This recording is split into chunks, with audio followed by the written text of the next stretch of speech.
The North Sea churns black under a moonless sky on the night of November 19th, 1941. Convoy FS 653 crawls along Britain's east coast, 23 coal-laden freighters carrying the lifeblood of London's war industries. Deep in the engine room of the SS Waldinga, stoker William Harris doesn't hear the German torpedoes screaming through the darkness at 45 knots. He only feels the explosion that tears his ship apart. Within 6 minutes, 3 vessels are sinking. 19 minutes later, the convoy's escorts still haven't spotted the attackers. The German S-boats, what the British call E-boats, are ghosts, faster than destroyers, more heavily armed than anything Britain can throw at them, and utterly invisible in the darkness. Since the fall of France 18 months earlier, these predators have sunk over 60 British ships, totaling more than 150,000 tons. Every night, they slip from Dutch and French ports to slaughter the coastal convoys that Britain absolutely depends on to survive. London needs 10 to 150,000 tons of coal annually just to keep the lights on, the factories running, the war effort alive. The E-boats are strangling that lifeline. Tonight's attack follows the proven German formula: cut engines, drift silently on the known convoy routes. Wait. When radar-equipped escorts approach, the E-boats' wooden hulls barely register a return. When British motor torpedo boats race to intercept, the Germans simply open their throttles and vanish at speeds no Allied vessel can match. Even when caught in a destroyer's searchlight beam, they can outrun the shells. In the Admiralty's Operational Intelligence Center, the statisticians plot another disaster. Convoy FN and FS losses are becoming unsustainable. At current rates, Britain's coastal shipping will collapse before spring.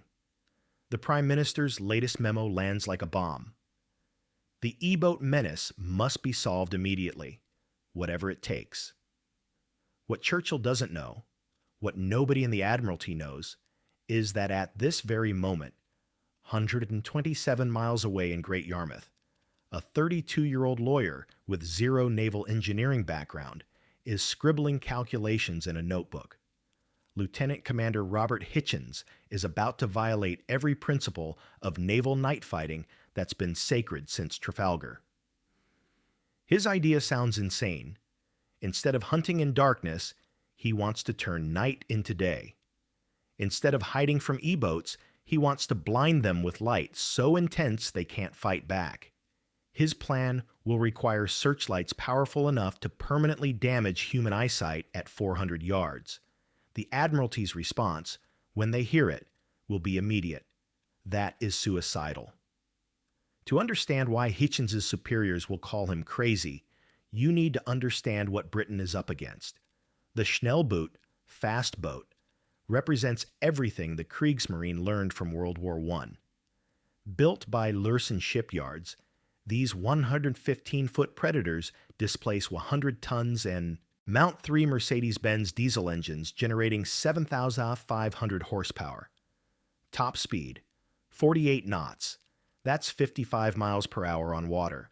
For comparison, Britain's fastest motor torpedo boats can barely manage 40 knots and only in calm seas.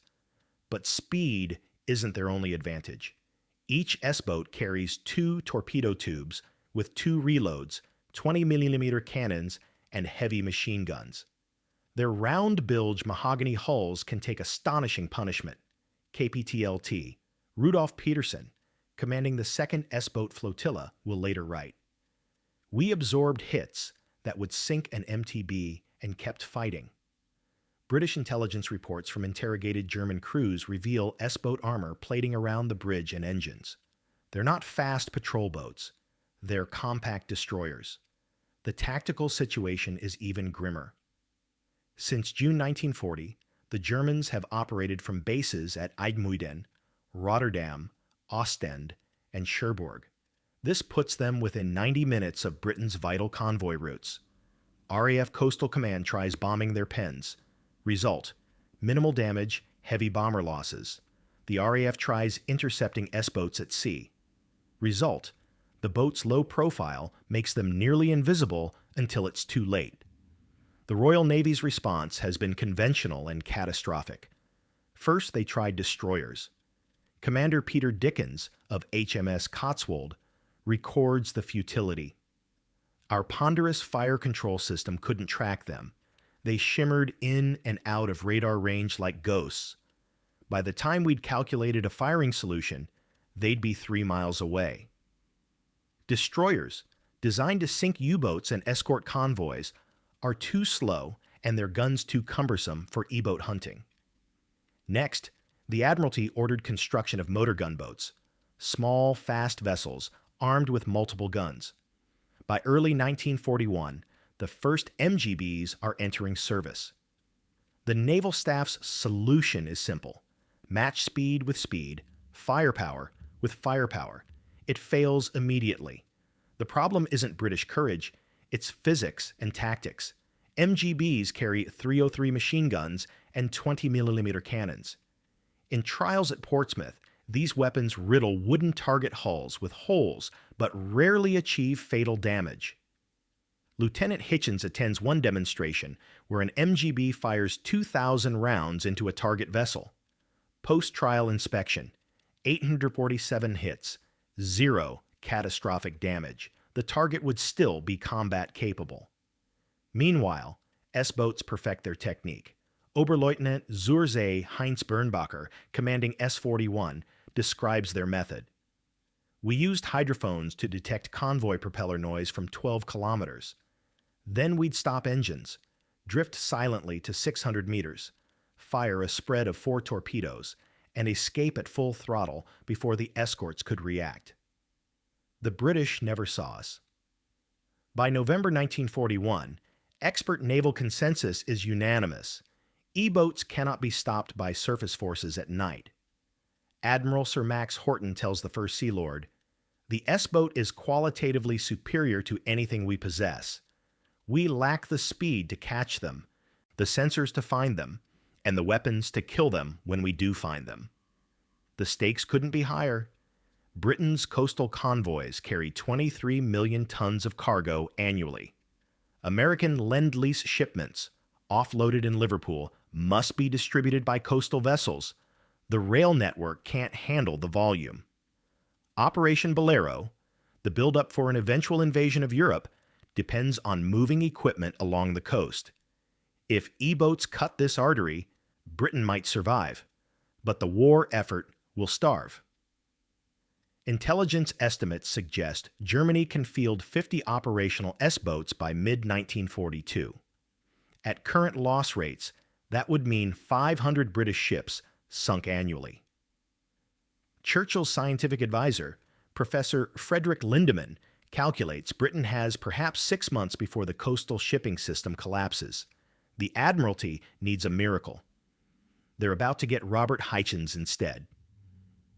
Robert Peveril Hitchens possesses exactly 0 qualifications for revolutionizing naval warfare. Born March 2, 1909, in Goring-on-Thames, he's the son of a country vicar. His upbringing is thoroughly conventional: public school, then articling as a solicitor in Falmouth, Cornwall. When war breaks out, Hitchens is a small-town lawyer handling property disputes and wills. He has never commanded anything larger than a sailing dinghy. He's never fired a naval gun in anger. He has no engineering degree, no tactical training, no connections in the Admiralty. What he does have is an absolute obsession with small boats and an inexplicable hatred of losing. In peacetime, Hitchens is a competitive sailor who approaches racing with disturbing intensity. He'd plot every tidal current, every wind shift, every competitor's weakness, recalls his sailing partner James Foster.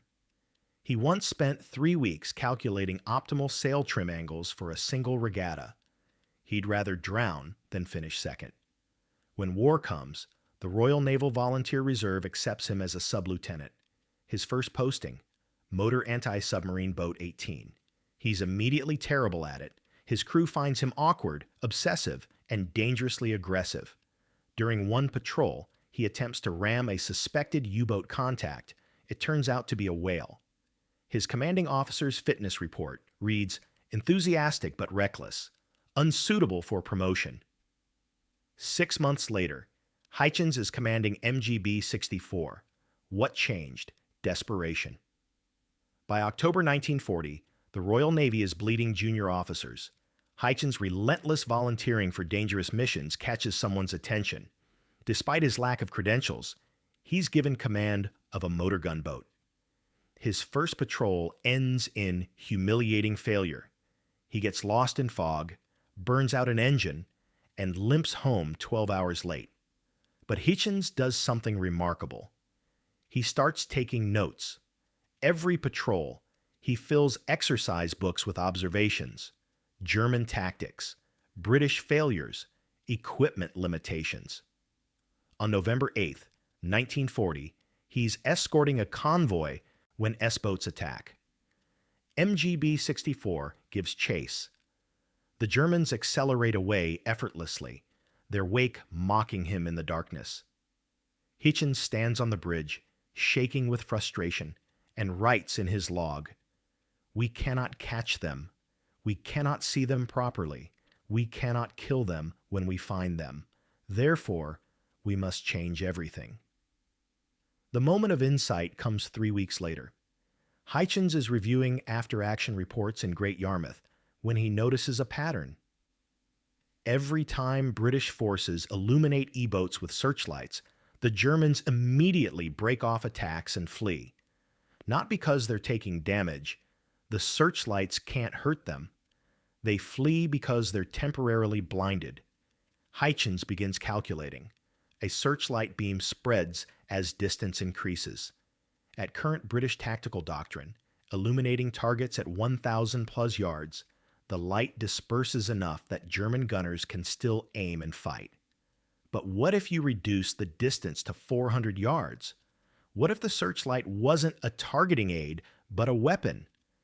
He sketches diagrams showing beam concentration versus distance. He requisitions technical specifications for the most powerful searchlights available, originally designed for anti-aircraft use. He calculates that at close range, a 20 million candle power beam would create temporary flash blindness lasting 30 to 90 seconds. In his notebook, Hitchens writes, "Doctrine says fight in darkness to preserve surprise.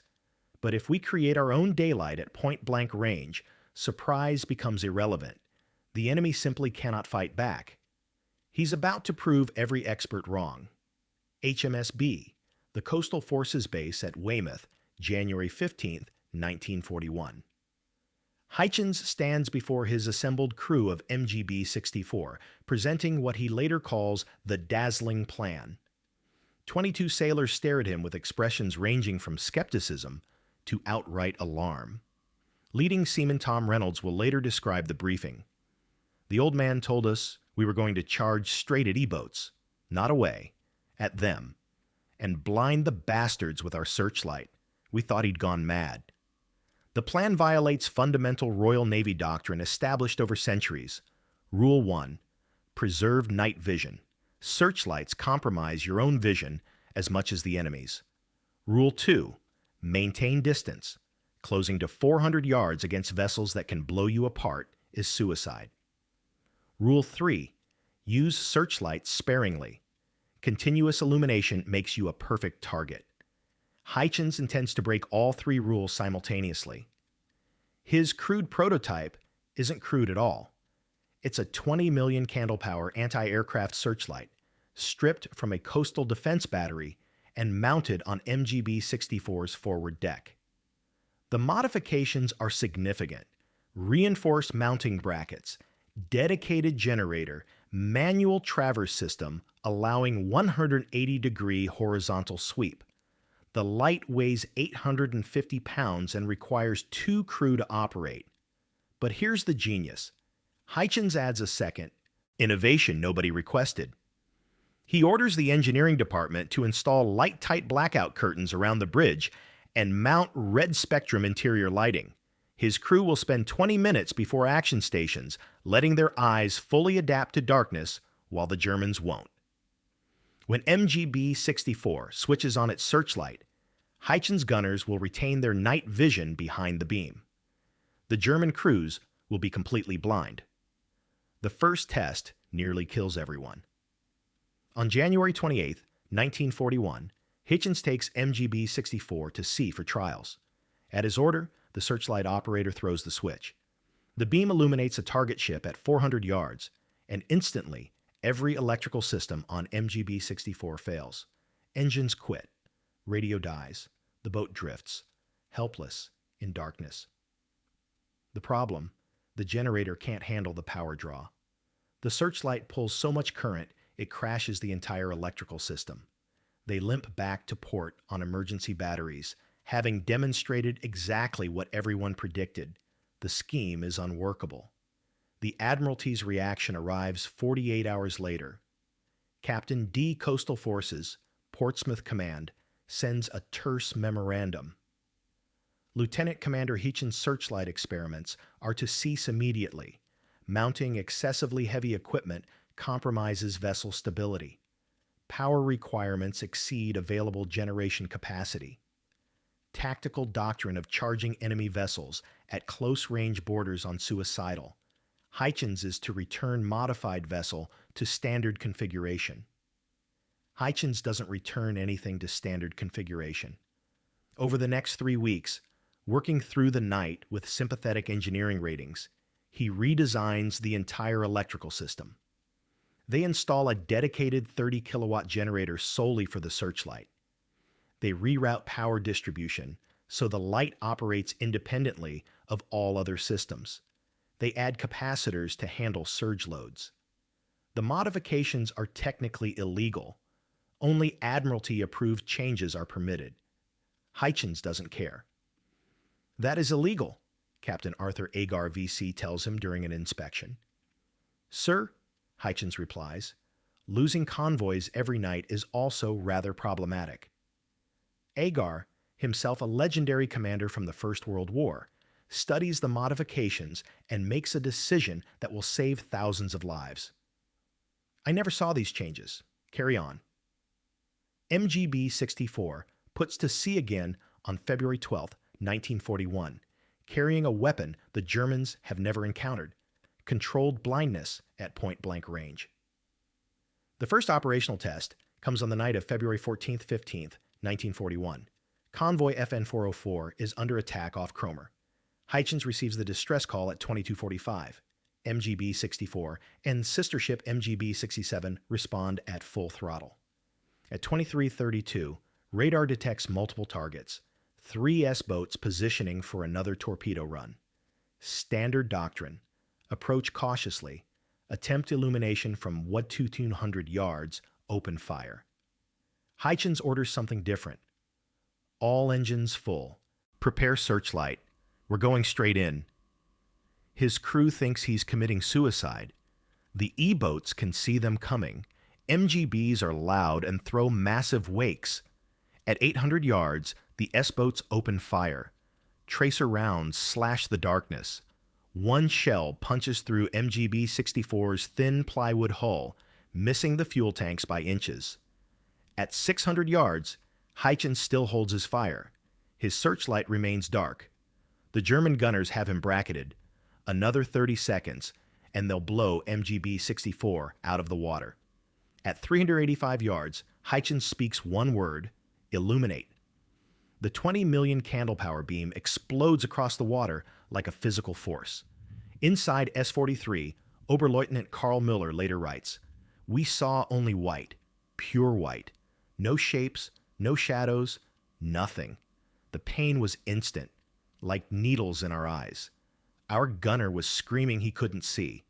I ordered full throttle blind, hoping we were pointed toward open water." For 45 seconds, the German crews are completely incapacitated. Heichen's gunners, their night vision protected behind the beam, pour fire into the illuminated E-boats at murderously close range. They're so close, they can see individual German sailors staggering on deck, hands over their eyes. S-43 takes 17 hits in her engine compartment.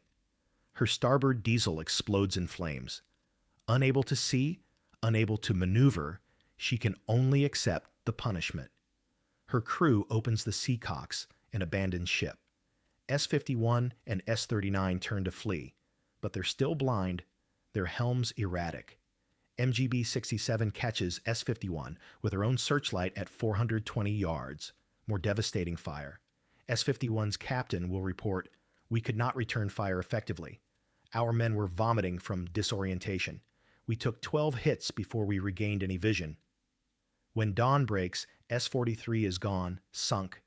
S-51 is limping home with catastrophic damage. S-39 has escaped, but convoy FN-404 has lost no ships. The Admiralty's response is silence. Then, on February 18th, Hitchens receives orders to report to HMS President in London. He assumes he'll be court-martialed for the unauthorized modifications. Instead, he walks into a conference room filled with skeptical senior officers. The room includes Commander Ralph Curry, Chief of Coastal Forces, Captain Hilary Biggs, Tactical Development, and Rear Admiral Thomas Bailey Groman. What follows is the confrontation. "Lieutenant Commander Hitchens," Bailey Groman begins, "your actions on February 15th deviated substantially from approved doctrine. You closed to suicidal range. You mounted unauthorized equipment. You expended considerable ammunition, and you claim to have sunk an E-boat using a searchlight as a primary weapon. Frankly, the Admiralty finds this difficult to credit." The room erupts with objections from other officers. The tactic is unsound. It worked once by pure luck. Searchlights make you a target, not a weapon. We should stick to established doctrine. Commander Curry, who fought E-boats personally, is particularly vehement. "You're asking crews to charge machine guns in the dark. The casualty rates will be catastrophic. This isn't warfare. It's murder." Hitchens stands quietly, letting the storm break over him. Then he speaks. "Permission to demonstrate, sir." "Demonstrate what?" Bailey Groman asks. "The tactical effectiveness of concentrated light as a weapon. Give me 2 weeks. Let me train my crew properly. One more operational patrol with official observers. If it fails, I'll accept any punishment and return to conventional tactics." The room erupts again. Captain Biggs. "This is madness." Commander Curry. "We're sending him to his death." But Bailey Groman sees something nobody else does. The casualty statistics. At current rates, Britain will lose the coastal shipping war within months. Conventional methods aren't working. Unconventional methods might get men killed, but doing nothing guarantees defeat. 2 weeks, Bailey Groman says. 1 patrol. Official observers. If this fails, Hitchens, you'll spend the rest of the war commanding a desk at Portsmouth. Dismissed. As Hitchens leaves, he overhears Captain Biggs mutter, "He won't survive a month." But Bailey Groman, a decorated destroyer commander from World War I, understands something crucial. Desperate times demand desperate gambles. He's just authorized one of the most radical tactical innovations in Royal Navy history. If you're learning something new about WWII tactics, please hit that like button and subscribe. This channel brings you untold stories from history, and your support helps us keep researching these forgotten heroes. HMS Vernon, Portsmouth, February 28, 1941. For 12 days, Hitchens drives his crew relentlessly. They practice searchlight drill until the operators can illuminate targets in under 3 seconds. They rewire the electrical systems on MGB-64 and 3 sister vessels, MGB-67, MGB-74, and MGB-76. Hitchens personally briefs each crew. The searchlight is your primary weapon. Guns are secondary. Master the light, and you control the battle. The Admiralty assigns Lieutenant Commander James Mulock as official observer. Mulock, a peacetime barrister and decorated MTB commander, is deeply skeptical. His pre-patrol report states Hitchens' tactic may work once more through surprise, but sustained operations will prove its limitations. E-boats will adapt, and British casualties will mount. The test comes on March 13th, 14th, 1941. Intelligence reports 3 S-boats, S-48, S-65, and S-102, sortied from IJmuiden, heading for the East Coast convoy routes. Hychen's flotilla intercepts it at 01:15 hours, 42 miles off Great Yarmouth. The Germans spot the MGBs at 2,400 yards. 4 British boats approaching in line abreast. Korvettenkapitan Rudolf Petersen, commanding from S-102, later describes the encounter in his war diary. We detected 4 enemy MTBs at 200 meters. Standard engagement. We opened fire first, achieving multiple hits on the lead boat. Then something extraordinary happened. They came straight at us. Not evasive maneuvers, not withdrawal. Direct charge. I thought they were attempting suicide ramming. At 800 yards, the German gunners are supremely confident. Their 20mm cannon fire is accurate. Tracers rake MGB-64's superstructure. 1 shell destroys the wireless set. Another kills able seaman John Fletcher instantly. Blood runs across the deck. Hychens, standing fully exposed on the bridge, doesn't flinch. At 650 yards, the Germans prepare to administer the killing blow. At 380 yards, 4 searchlights explode simultaneously. Obermaschinist Werner Hartmann manning S-102's forward gun. I have never experienced such light. It was as if someone detonated a magnesium flare 1 meter from my face. Instant pain. I tried to aim, but saw only white. I vomited. The gun captain was screaming he was blind. I heard our captain shouting orders, but couldn't see to obey them. We were helpless.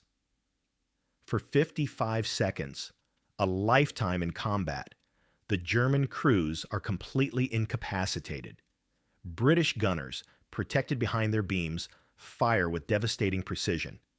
MGB-64 closes to 320 yards, so close that Hychens can see German sailors staggering on S-102's deck, hands covering their eyes.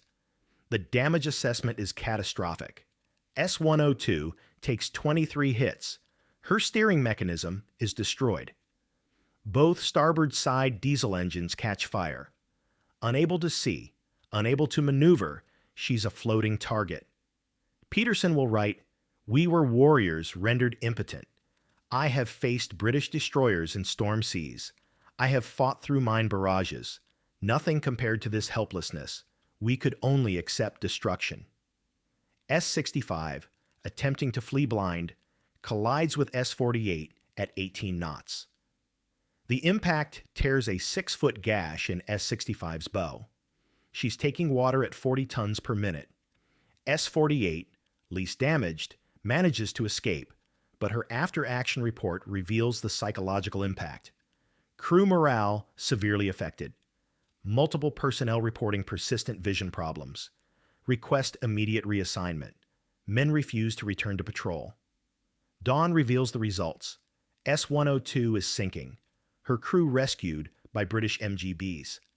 S-65 barely makes it to IJmuiden, then requires 2 months of dry dock repairs.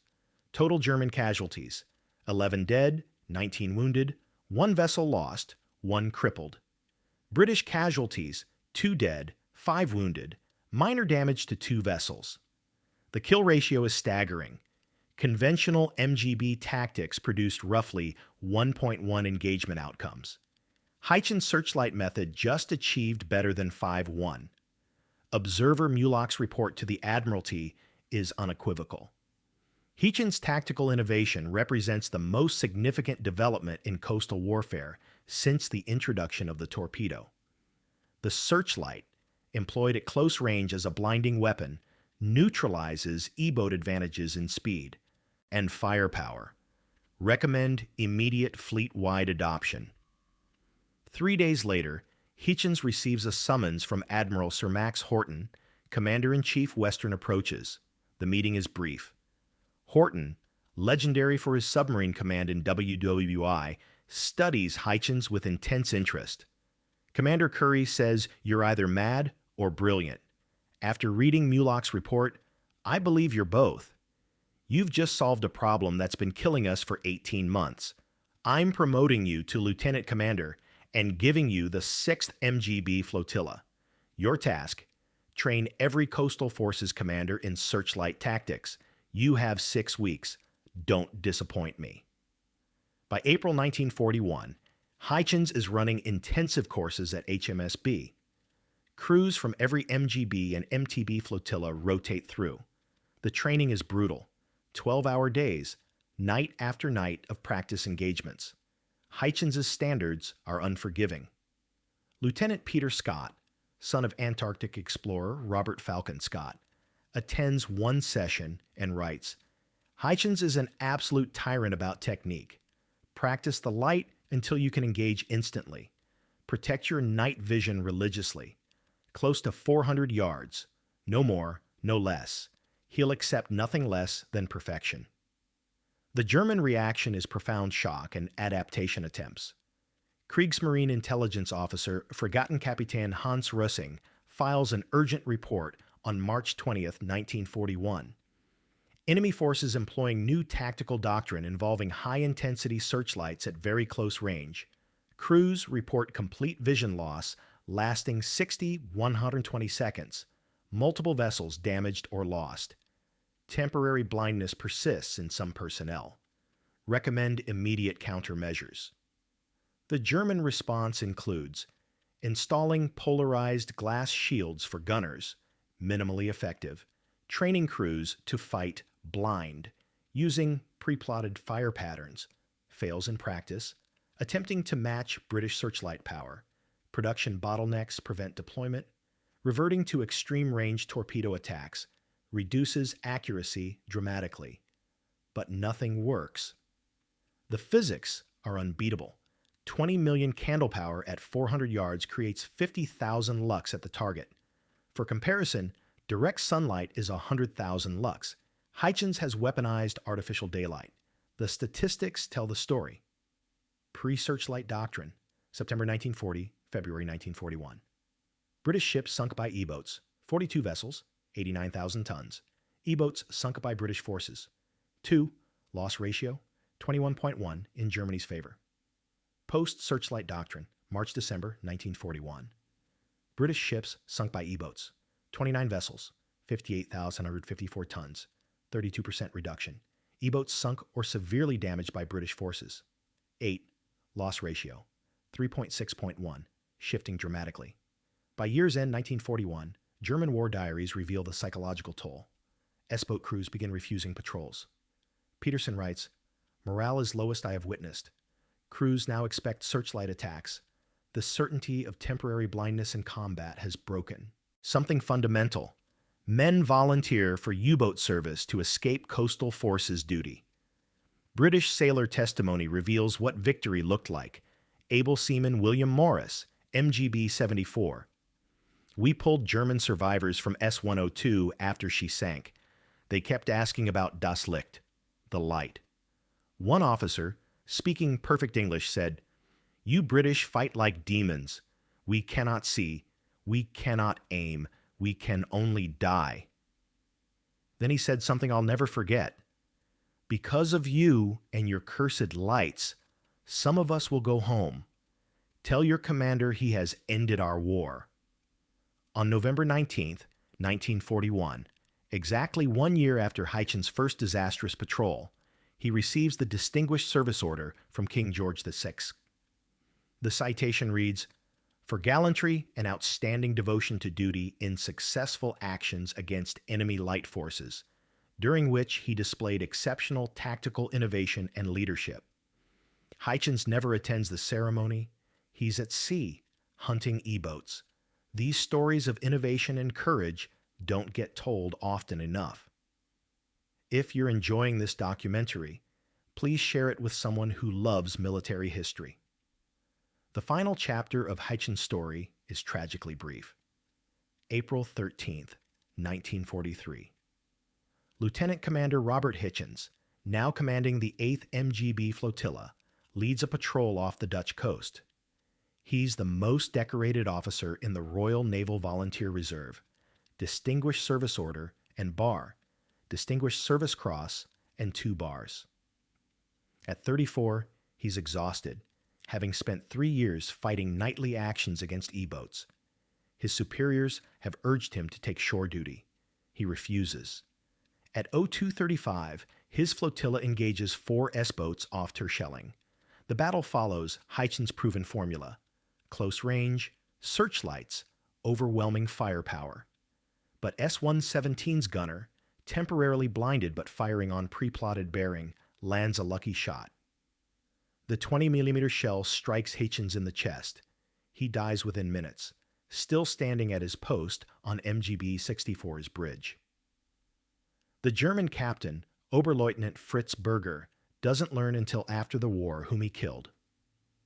In 1957, interviewed by British naval historian Peter Scott, Berger says, "If I had known it was Heichen's, the man who invented those accursed searchlights, I would have felt simultaneous pride and sorrow.